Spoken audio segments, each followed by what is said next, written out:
Assalamualaikum warahmatullahi wabarakatuh. Waalaikumsalam warahmatullahi wabarakatuh. Selamat malam teman-teman. Alhamdulillah ya, kita dalam keadaan yang baik sehingga kita dapat berkumpul pada malam hari ini untuk mendiskusikan tentang Pancasila sebagai acuan perkembangan ilmu di Indonesia. Sebelum itu teman-teman, saya ingin mengenalkan kalian dulu kepada. Jadi yang pertama di sini ada Tania, yang kedua ada Selo, yang ketiga ada Okta, yang keempat ada Latif Fatil, dan yang terakhir ada Mas Fauzan. Oke teman-teman, kita langsung saja masuk ke dalam topik presentasinya. Jadi Pancasila sebagai filosofi dasar negara Indonesia menjadi pondasi kuat bagi perkembangan ilmu di tanah air. Prinsip-prinsip yang terkandung tentunya memberikan kerangka etis dan ideologis yang mengarahkan penelitian pengembangan ilmu pengetahuan. Dalam konteks ini, Pancasila tidak hanya berperan sebagai pedoman bernegara, namun juga berperan dalam proses perkembangan ilmu di Indonesia. Nah, dalam setiap sila di Pancasila tentunya memiliki prinsip yang berbeda-beda untuk sebagai pedoman dalam pengembangan ilmu Indonesia. Dalam sila pertama yaitu mengajarkan bahwa pengembangan ilmu pengetahuan harus senantiasa memperhatikan nilai-nilai yang tidak bertentangan dengan norma-norma agama. Pada sila kedua yaitu bagaimana Pancasila menuntut perkembangan ilmu harus bertujuan meningkatkan martabat sesama manusia sehingga dapat memberikan ilmu yang bermanfaat bagi seluruh umat manusia. Pada sila ketiga yaitu Persatuan Indonesia menekankan pada pentingnya pengembangan ilmu pengetahuan untuk memperkuat persatuan dan kesatuan bangsa. Yang keempat yaitu kerakyatan yang dipimpin oleh hikmat kebijaksanaan yang menekankan pada musyawarah atau partisipasi dalam pengembangan ilmu. Hal ini akan mendorong kolaborasi bagi pemangku kepentingan dalam dunia akademik maupun dalam penelitian. Yang kelima yaitu keadilan sosial bagi seluruh rakyat Indonesia, di mana sila ini menuntut bahwa hasil pengembangan ilmu harus dapat diakses secara luas, baik di daerah terpencil maupun daerah yang tidak terpencil. Next.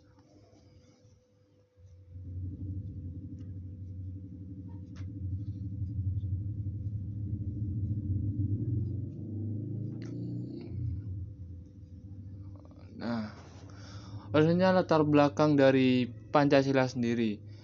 Nah, di sini didasarkan pada 3 poin yaitu perumusan Pancasila, nilai-nilai luhur, identitas nasional.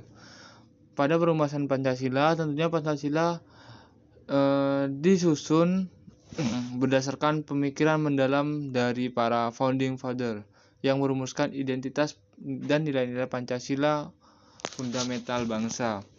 Dalam proses perumusannya, tokoh-tokoh ini sangat memperhatikan atau mempertimbangkan keberagaman suku, agama, budaya, dan perbedaan yang ada di Indonesia, serta mengakomodasi aspirasi dari berbagai kelompok masyarakat untuk menciptakan dasar negara yang tentunya dapat diterima di seluruh lapisan masyarakat.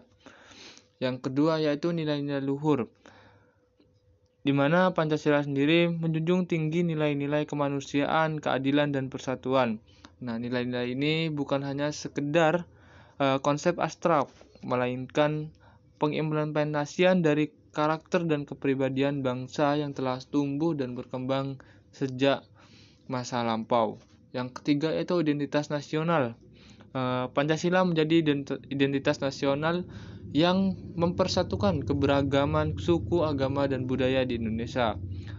Sebagaimana Indonesia memiliki 17.000 pulau kurang lebih yang dihuni oleh beribu-ribu beratusan suku bangsa yang berbeda-beda, yang terdiri di bahasa, adat istiadat, dan kepercayaan yang sangat bermacam-macam Namun Indonesia dapat hidup berdampingan secara harmonis di bawah payung dari ideologi Pancasila sendiri.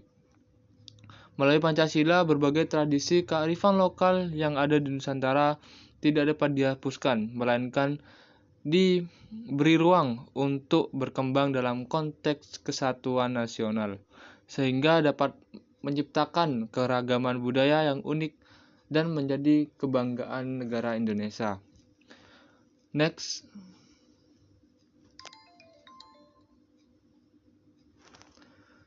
Nah, selanjutnya yaitu peran Pancasila dalam perkembangan ilmu.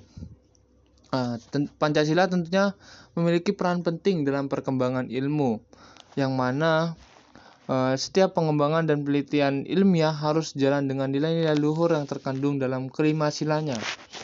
Dalam implementasinya, riset dan pengembangan ilmu di Indonesia tidak hanya menekankan pada aspek kemajuan teknologi dan metodologi semata, namun juga harus memperhatikan dimensi secara sila, yaitu ketuhanan, kemanusiaan, persatuan, musyawarah, dan keadilan sosial. Hal ini tercermin dalam berbagai kebijakan penelitian nasional yang mengutamakan pengembangan ilmu yang bermanfaat bagi kesejahteraan masyarakat secara luas. Pengembangan ilmu di Indonesia tentunya juga harus diarahkan untuk mencapai keseimbangan yang harmonis antara kepentingan individu dan masyarakat, di mana inovasi dan kemajuan ilmu harus dapat memberikan manfaat bagi pengembangan potensi pribadi sekaligus berkontribusi positif bagi kesejahteraan masyarakat. Oke, next. Nah, selanjutnya teman-teman, perkembangan ilmu pengetahuan yang berlandaskan Pancasila itu penting untuk menjaga dan memperkuat persatuan bangsa Indonesia. Nah, dalam konteks ini, pengembangan ilmu tidak hanya difokuskan untuk pencapaian teknologi, tapi juga harus mempertimbangkan aspek-aspek yang dapat mempersatukan bangsa Indonesia sendiri, di mana seperti kearifan lokal atau nilai-nilai budaya dari berbagai daerah yang ada di Indonesia. Dengan pendekatan antar kelompok dalam pengembangan ilmu tentunya akan melibatkan masyarakat, adat, pelaku industri, pemerintah, dan berbagai pemangku kepentingan lainnya. Melalui pendekatan ini, pengembangan ilmu di Indonesia akan menjadi wadah pertemuan berbagai pemikiran atau gagasan yang dapat menghasilkan sebuah inovasi yang tentunya relevan bagi kebutuhan masyarakat di Indonesia. Oke, next.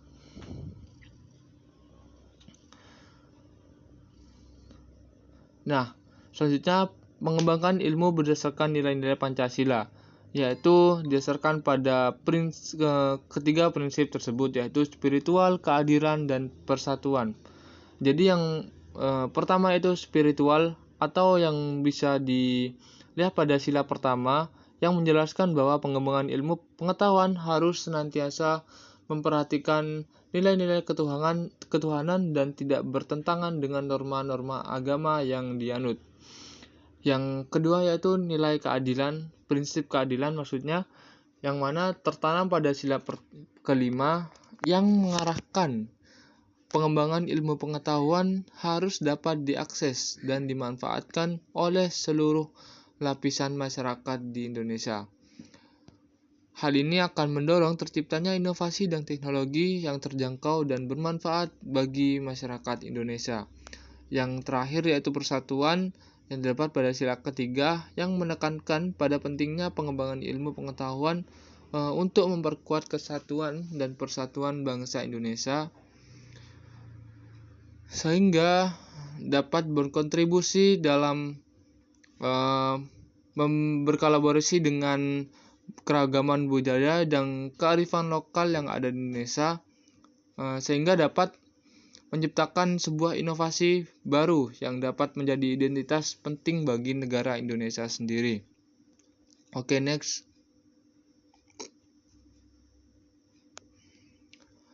Nah, selanjutnya terdapat tantangan dan kendala dari penerapan Pancasila sebagai ilmu pengetahuan sendiri. Yang pertama yaitu ada tantangan di mana tuntutan globalisasi.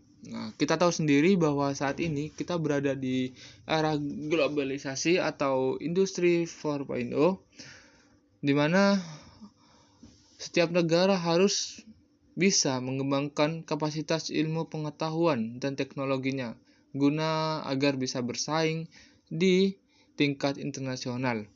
Nah, di tengah arus globalisasi ini, Indonesia dituntut untuk menghasilkan sebuah inovasi yang tidak hanya relevan pada negara Indonesia sendiri, tapi juga mampu memberikan kontribusi pada kemajuan teknologi secara global.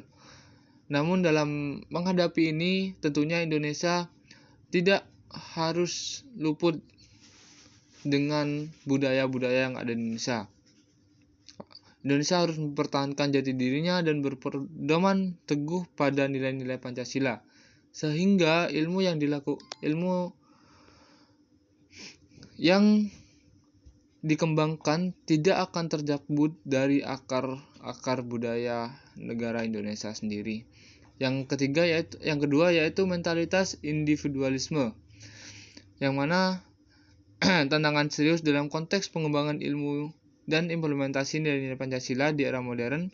Fenomena ini semakin menguat seiring arus globalisasi dan modernisasi yang cenderung mendorong sikap mementingkan diri sendiri di atas kepentingan bersama. Dalam dunia akademik dan penelitian, mentalitas dan individualisme dapat terlihat dari berbagai aspek seperti keengganan untuk berbagi pengetahuan atau kompetisi, sehingga dapat menciptakan hal yang tidak kolaboratif antara individu dan individu lainnya, sehingga pengembangan ilmu itu tidak dapat berjalan secara efisien dan efisien. Yang ketiga yaitu penyalahgunaan ilmu. Penyalahgunaan ilmu kita tahu sendiri banyak teman-teman, seperti contohnya penggunaan teknologi yang digunakan untuk tindakan kejahatan.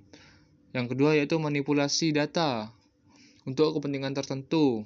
Yang ketiga yaitu eksploitasi sumber daya alam yang berlebihan atas nama kemajuan. Yang keempat yaitu pengembangan senjata untuk memusnahkan secara massal. Yang keempat yaitu eksperimen yang tentunya membahayakan bagi keselamatan manusia. Yang kelima yaitu seperti kecurangan dalam berakademik. Dan yang terakhir yaitu penyebaran informasi palsu, seperti yang kita tahu banyak terjadi di sosial media. Oke, next. Nah, tentunya Pancasila ini memiliki kesinambungan dengan pengembangan ilmu, di mana di sini saya simpulkan menjadi sinergi Pancasila dan pengembangan ilmu. Jadi maksudnya yaitu hubungan antara atau kolaborasi antara Pancasila dan pengembangan ilmu di Indonesia. Jadi yang pertama yaitu pengembangan yang seimbang, menekankan pada pentingnya keselarasan antara kemajuan teknologi dengan nilai-nilai spiritual, nilai-nilai sosial, budaya, sehingga inovasi yang ada tidak hanya berorientasi pada kemajuan material, tapi juga memperhatikan dampak sosial, budaya, dan lingkungannya. Yang kedua yaitu integrasi kearifan lokal dalam pengembangan ilmu. Hal itu menjadi karakteristik dari negara Indonesia sendiri, di mana pengetahuan tradisional yang telah teruji waktu dipadukan dengan metode ilmiah modern untuk menghasilkan suatu solusi yang lebih kontekstual dan berkelanjutan bagi permasalahan bangsa. Yang ketiga yaitu orientasi kemanusiaan. Dalam pengembangan ilmu ini memastikan bahwa setiap penelitian dan inovasi harus bermuara pada peningkatan martabat dan kesejahteraan manusia di Indonesia. Nah, tentunya ketiga aspek ini tidak berdiri sendiri, namun ketiganya saling bersinambungan dan sejalan dengan nilai-nilai Pancasila, di mana kemajuan teknologi dan pengetahuan senantiasa dipandu oleh kearifan lokal dan ditujukan untuk kemanfaatan seluruh rakyat Indonesia, sehingga terciptalah sebuah pengembangan ilmu yang tidak hanya maju secara teknologi, tetapi juga bermartabat dan berkeadilan bagi seluruh rakyat Indonesia. Oke, next. Kesimpulannya yaitu Pancasila sebagai filosofi dasar bangsa Indonesia tentunya memberikan landasan etis, sosial, dan spiritual bagi pengembangan ilmu pengetahuan di tanah air. Dengan menerapkan nilai-nilai Pancasila, ilmu tentunya akan dapat berkembang selaras dengan kepentingan masyarakat sehingga dapat memperkuat persatuan dan integrasi bangsa. Oke, demikian presentasi terkait materi acuan pengembangan ilmu pengetahuan berdasarkan Pancasila. Mungkin ada hal dari teman-teman yang ingin didiskusikan.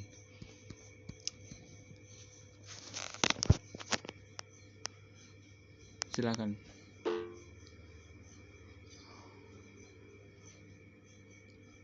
Oke, baik, dimulai dari Mbak Latifah dulu.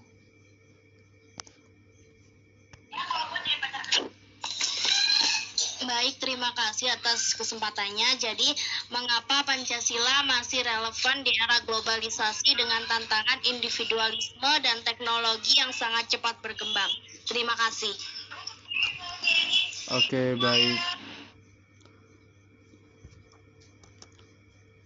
Oke, silakan Mas Fauzan. Baik, terima kasih atas kesempatannya. Jadi pertanyaan saya adalah bagaimana Pancasila dapat bertahan dan tetap relevan menghadapi tantangan fundamentalisme, radikalisme, dan polarisasi ideologis yang semakin kompleks di era digital saat ini. Terima kasih. Oke, baik, terima kasih teman-teman yang telah bertanya. Tentunya pertanyaannya sangat baik semua ini. Oke, yang terakhir dari Mbak Okta ini ada pertanyaan, silakan.